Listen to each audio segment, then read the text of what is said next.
Ngayon mga paps, magbibigay naman ako ng 4 na misconception sa pag-own ng automatic.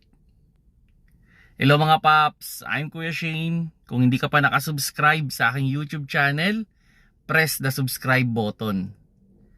Okay, ngayon pag-uusapan natin yung mga misconception sa pagbili ng automatic. Kasi minsan magtatanong kayo sa ibang tao, tapos tatanungin nyo, okay ba to? Automatic yung bibilin ko. Tapos sasabihin sa inyo, di, sirain yan. Di, mahalang maintenance yan. Di, malakas sa gas yan. Tapos pag nasira yan, hindi mo na matutulak yan. Hindi mo na maaalis yan.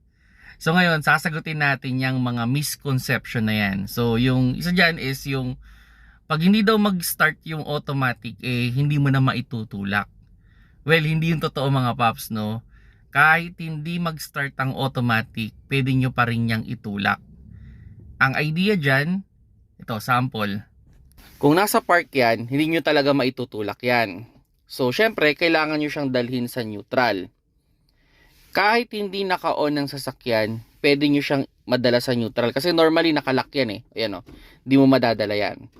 Ang gagawin nyo dyan, hahanapin nyo lang yung sundutan. So, tutusukin nyo yan, then pag tinusok nyo yan, mawawala yung lock nito, madadala nyo siya sa neutral. So, pag nadala nyo sa neutral yon, pwede nyo nang itulak yan. Okay? So, pwede nyo nang ipatowing yan, o pwede nyo nang maalis yan kung nasaan man yan. Pero ingat lang pag tinanggal nyo sa neutral, siguraduhin ninyo na maayos yung pag-disengage ninyo ng handbrake. Baka mamaya nasa incline kayo, dadaus-dus yan. Okay? So ingat-ingat dyan. Okay? Then yon, may isa pang misconception dyan. Ma-maintenance yan. Yung maintenance ng automatic tsaka ng manual, pareho lang yan. Normally sa mga common car, every 40,000 kilometers or 2 years. So the same lang yan ng maintenance. Okay? So, in terms of interval, yung tagal, pareho lang. So, sa mga mag-aalala na mas ma-maintenance, hindi, parehas lang ng interval yan. Okay, sige. Yung isang question, mas mahal ang maintenance yan. Well, totoo yun. Mas mahal. Pero malaki ba? Sabihin na natin sa every 2 years, possible, ang tinaas, 1 to 2,000 pesos. Para sa akin medyo hindi naman siya ganun kabigat yung 1 to 2,000 pesos. Kasi ito in terms of fluid, mas mahal lang konti talaga yung fluid. Sabihin na natin yung sa manual transmission, probably mga 200 to 300 per liter. Tapos yung sa automatic, mga 500 per liter. Yan, 500 to 700 pesos. Depende talaga dun sa fluid na ilalagay, Pero usually dyan lang maglalaro. And mga 4 liters lang naman yan, Kung maliit lang naman yung kotse, mga 4 to 8 liters yan.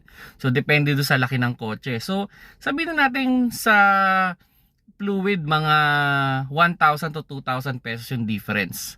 Now, ang pinagkaiba lang talaga sa automatic, meron kasi siyang filter. So doon medyo nagpapamahal. Doon din yung nagpapataas din ng konti yung labor. So probably yung filter, kung mga hindi naman yung original, mga 1,000 to 2,000 pesos. So yun, galos hindi naman malayo yung difference, no? Yan ang isang hindi malayo yung difference ng maintenance ng automatic tsaka ng manual. Interval pareho lang, sa presyo halos dikit lang din. Hindi naman ganun kalayo. Although sa manual kasi is gear oil lang. Halos yun lang ipapalitan. Normally wala kasi siyang filter. Okay? Then, yun, isa pa is mahal daw ipagawa or sirain.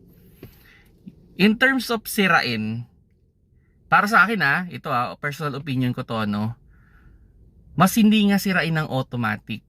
Bakit hindi siya masirain? Kasi pag mali yung ginagawa ninyo sa pagdadrive ng automatic, hindi pumapayag yung inyong sasakyan. May mga nag-a-alarm, meron namang hindi niya ini-engage. So in terms of mas siya yung sirain na magkamali? Hindi eh. Kasi meron siyang mga safety features na hindi mo basta-basta masisira yung transmission. Unlike ng manual, pag ang gumamit ng manual ay baguhan o hindi pa marunong, pwedeng mabilis masira yung clutch niyan. Magkano yung clutch set? Sa mga normal car, pwedeng mga 10,000 kung yung bibilin yung pyesa is yung mga replacement. Pero kung original, papalo yan ng mga 20,000. And yun, depende sa driving habit yun o driving style. Although, ito in terms of repair, ayan, dyan na magkakatalo talaga. Ibang klase talaga yung presyo ng repair ng automatic pag nasira ninyo. Unlike ng manual, kasi syempre combination na siya ng mechanical, electrical o electronics. So marami siyang kailangan talaga ng expert, no? Hindi pwede sa putyo-putyo lang yan ipapagawa kasi baka hindi lang nila maayos. Doon talaga kayo pumunta sa expert. Pero ito on my experience hindi mo naman talaga basta-basta masisira ang isang automatic transmission kung tama yung paggamit mo. So, kung tama yung paggamit mo, so paano ba yung tamang paggamit? So, nandyan na yung, hindi mo siya i-racing. 'Di ba? Then, i-maintenance mo siya ng maayos. So, susundin mo yung recommended na interval para sa kanya. Ito kahit outside the casa na kayo, kasi syempre, minsan mabigat din naman yung presyo ng casa, no? Yung interval na ini-implement ng casa, yun pa rin yung sundin ninyo. Kasi yun yung pinaka-safe, yun yung sigurado na magtatagal talaga yung inyong transmission. Then, in terms of fluid na gagamitin, as much as possible, sa casa kayo bumili. Pwede naman bumili sa casa ng fluid. Kung ano man yung bagay sa inyo. O ano man yung bagay doon sa sasakyan ninyo. Kung CVT man yan, ATF man yan, pwede kayong bumili sa kanila. And pwede naman nilang i-check sa kanilang computer kung ano ba talaga yung tamang ATF or CVT doon sa inyong kotse. Okay? So, sa filter, well, kanya-kanya tayong opinion dyan, ano? Ako, okay lang ako doon sa mga replacement. Pero iba, kung kaya ninyo yung original, go for original. Mas mapoproteksyonan talaga yung inyong transmission. Then, ayun, wag nyo lang ibabaha. Alagaan nyo rin yung, yung kanyang coolant. Kasi normally, sa mga automatic, nakakonect din siya sa ating radiator.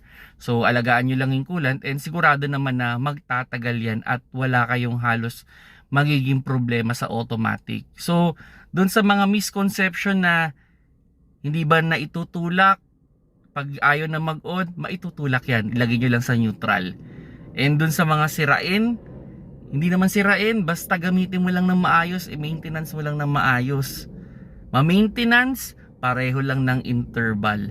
Then, in terms of repair, doon na magkakatalo. Sige, agree ako doon na mas mahal ang repair ng automatic. Pero hindi naman kayo aabot doon kung properly maintain ninyo yung automatic. So, kung nagustuhan ninyo yung video mga paps, paki-like naman at you can share this video especially dun sa mga nag-iisip pa lang kung manual or automatic at hindi pa makapag-decide kung ano yung kukunin. Again, pag-aralan niyo mabuti kung saan sa tingin niyo mas madadalian kayong mag-drive, mas komportable kayo, yun yung kunin ninyo. Kung nagustuhan niyo yung video, paki-like na lang mga paps.